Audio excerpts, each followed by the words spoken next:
We could do the same thing in Chicago, New York, Los Angeles. We did it. We saved Los Angeles. We sent our troops right in at the beginning and we killed it. And it was nasty, but we killed it immediately. And I don't know why Chicago isn't calling us saying, please give us help. Good evening. I'm Dagan McDowell. I'm James Freeman. Welcome to The Bottom Line. Knock, knock. Anybody home? Big Blue City and state leaders, the message is loud and clear. Even my blind, deaf, incontinent dog hears the call to restore law and order. The hissy fits from the left started before the D.C. crackdown. Let's go back to June when the National Guard was deployed to Los Angeles after federal immigration agents were attacked simply for doing their jobs. Then again, the left took the side not of American citizens and law enforcement, but of illegal aliens during a raid on a California farm. Is there a pattern here?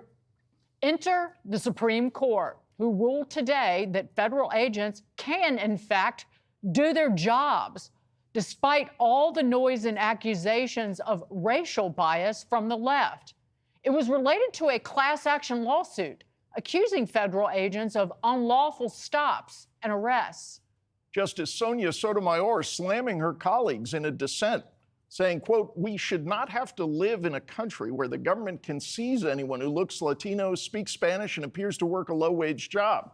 Rather than stand idly by while our constitutional freedoms are lost, I dissent," unquote. Los Angeles Mayor Karen Bass warning, quote, "This is an attack on every person in every city in this country." And Governor Newsom piling on, Trump's private police force now has a green light to come after your family. The left, again, failing to recognize families are already scared, already worried about their safety, their security, their livelihoods, not because of President Trump, but because of them, the Democrats, and their embrace of lawlessness. The president launched midway blitz in Sanctuary Haven, Chicago, in spite of the resistance from the city's leaders. You try and reason with people like in Chicago with the governor and the mayor. You try and reason with them, and it's like you're talking to a wall. It's just doesn't, I assume it's just a political ideology. They're not stupid people. Must be an ideology that's just buried in their head and you can't do a damn thing about it. And we'd love to go into Chicago and straighten it out. You know, Washington, D.C., you'll be happy to know, is a free and safe zone. Let's bring in Florida Senator and Senate Homeland Security Committee member Ashley Moody. Senator, fantastic to see you. Great to be with you. President Trump, at every turn, always does one thing: make left-wing liberals, their elected leaders, defend the indefensible. Yeah, he understands that the core function of government is to protect the safety and security of your people. Without that, you cannot protect their rights.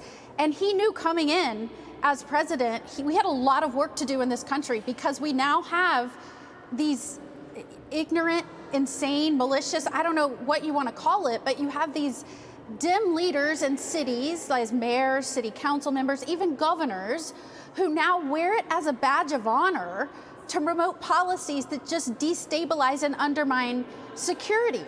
In fact, I remember Governor Pritzker, when I was Attorney General in Florida, he launched what he called the Safety Act, which actually was going to let out all kinds of people instead of keeping them in custody. Police came out against it, even prosecutors came out against it, but no, they forged ahead. So what did we do in Florida as AG there? I was like, I'm going to do the exact opposite of what those people do. I stood with Governor DeSantis. We called it the Real Safety Act, and we launched an initiative, a policy in Florida that would keep people that were repeatedly committing crimes locked up, dangerous people locked up. So we did the exact opposite. And by the way, we have over a 50-year low crime rate. We proudly call ourselves the law and order state where we support the police. But again, we do things exactly the opposite of what some of these other liberal leaders do in cities and states. Senator, I have to ask you, you're a former prosecutor, you know the territory. I'd like you to react to that what seems like an outrageous comment from Justice Sotomayor in her dissent, suggesting that the government can now seize people for looking Latino. Justice Kavanaugh, in concurring, pointed out that immigration stops based on reasonable suspicion of illegal presence have been a factor in enforcement for decades. Correct me if I'm wrong. One of the reasons that suit failed is because they couldn't show any harm. This is not an issue of Americans being seized. Talking about in a situation where you have reasonable suspicion, an area with a lot of illegal immigrants, in an industry where it's not documented, you have a high level of illegal immigration or immigrants working in it. And then if someone is an American, Justice Kavanaugh writes, they are free to go. They're not being seized. And I'm wondering, based on your experience, how you read the two reactions from these justices today. Well, look, I'm a former prosecutor and a former judge. I think that this was a common sense ruling. Number one, they said likely these activist litigants probably don't have standing. And number two, they said, they're not likely to succeed. Of course, these things should be able to consider when determining whether there's reasonable suspicion that a crime has been committed. You can't tie the hands of your officers. And again, this is the approach where these liberal cities and states are getting it wrong.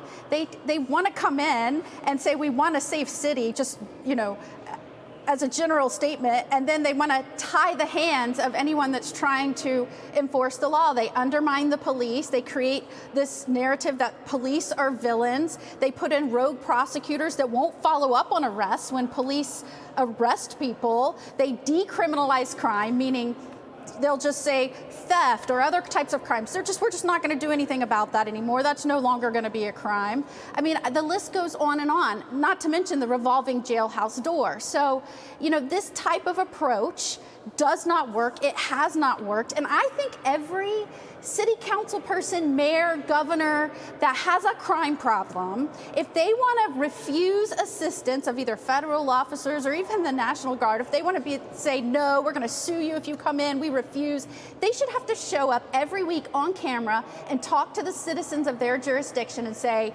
this is what I've done this week to protect you. I've added these additional resources. We've stopped doing this particular policy, or we've added this policy. They should show up every day, but they don't.